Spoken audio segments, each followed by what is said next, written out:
territories and countries that they're in. Danny, IPOs are arguably the most exciting area of the stock market. So your experience is going to come in handy because we're going to talk about them next. Now, there is something magical about being one of the first to buy shares in a company when it debuts on Wall Street, and then watching it as it shoots out of the gate. Yeah, your companies have generated as much as $2.5 billion in new wealth for investors. And this year, you're adding a fourth IPO to your resume. So there might not be a person on this planet more qualified to answer this question. With the next generation of cannabis companies set to go public, how do you identify a monster IPO from an absolute dog? Well, I'll tell you a secret about IPOs. When someone, like me, takes their company public, they'll intentionally underprice that IPO, at least if they know what they're doing. A 50-year study determined the average IPO is underpriced by about 20%. Why do we do this? It's basic psychology. When you IPO, you need to get people excited. Everybody loves a bargain. You come out cheap, you get everybody rushing in, and the press starts talking you up, and hopefully, the stock keeps rising and rising. My first IPO, EMBLEM, shares were initially listed at $1.15 each. On the first day of trading, that jumped up as high as $3.98. That's 246%. My next IPO, the Green Organic Dutchman, investors saw fast gains of almost 300%, pretty much immediately. After a couple months, they were up as much as 790%. My third IPO is Plus Products, another big success. Early investors got in at $3.25 a pop, and 11 days later, Plus was trading at $7.25. That's a fast 123% profit. If you want to figure out whether a stock will be underpriced on IPO day, just like Plus was, there's another very telling number you should check.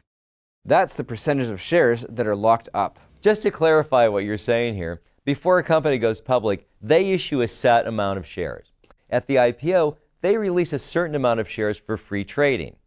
These are the shares anyone can buy in the public market. The rest of the shares, including those held by the founders and early investors, are restricted, meaning they can't be sold publicly for 3 to 6 months.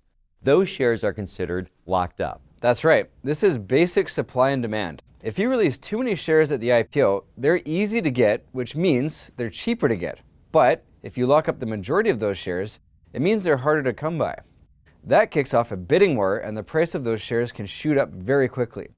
If a stock is 80% or more of its shares locked up on IPO day, that's a stock primed for a big debut. Look at Tilray's IPO.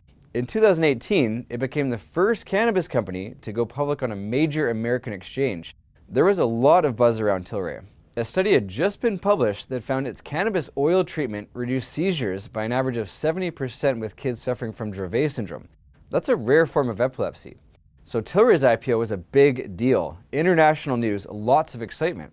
Tilray debuted on the NASDAQ at $17 a share. 4 days later, they were trading for $34.10 a share. 3 months after that, the stock peaked at $300 per share. Without question, the IPO was a success. It made Tilray's CEO, Brendan Kennedy, one of the first cannabis billionaires. That IPO was a success in large part because 87% of Tilray's shares were locked up. That's why knowing the percentage of shares locked up on IPO day is critical. We touched on this already. Finding the cash on hand, the MSO, and insider ownership, that's pretty easy. Figuring out how much of a stock is locked up on IPO day, though, is a little bit more challenging.